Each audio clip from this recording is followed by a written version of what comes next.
किती हरकती आलेल्या आहे याबाबत काय सांगा?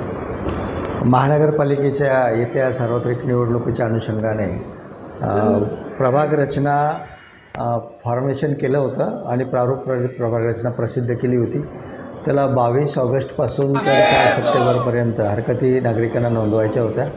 आज अखेर KDMCमध्ये 264 नागरिकांनी स्वतः हरकती नोंदवलेल्या आहेत. दिनांक 11 सप्टेंबर रोजी शासनाने प्राधिकृत केलेले अधिकारी आणि विकास आयुक्त हे या सर्व हरकतींवरती सुनावणी घेतील आणि सर्व संबंधितांचं म्हणणं ऐकून त्यावरती अंतिम निर्णय करणार आहे.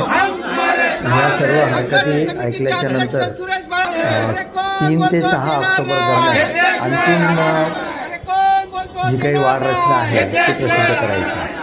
माझी सर्वांना विनंती आहे, ज्यांनी हरकती सादर केलेल्या आहेत त्यांनी 11 तारखेला 11 वाजता महापालिकेच्या स्थायी सभागृहामध्ये उपस्थित राहून आपलं म्हणणं माननीय प्राधिकृत अधिकारी यांच्यासमोर मांडायचं आहे.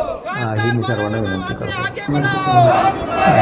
राज्य निवडणूक आयोगाने जो प्रभाग रचनेचा कार्यक्रम प्रसिद्ध केलेला आहे त्यानुसार अशा कुठल्याही सूचना आम्हाला नाही आहे. याच्यामध्ये वेळोवेळी न्यायालयाने पण निर्णय दिलेले आहेत, शासनाने पण त्याच्यावरती निर्णय घेतलेला आहे. त्याच्यामुळे आत्ताच्या घडीला अशा स्वरूपाची काही कार्यवाही करता येणार नाही. तथापि त्यांनी काय हरकती दिलेल्या आहेत त्यांचा माननीय प्राधिकृत अधिकारी विचार करतील आणि त्यांना अंतिम निर्णय काय आहे तो सुनावतील.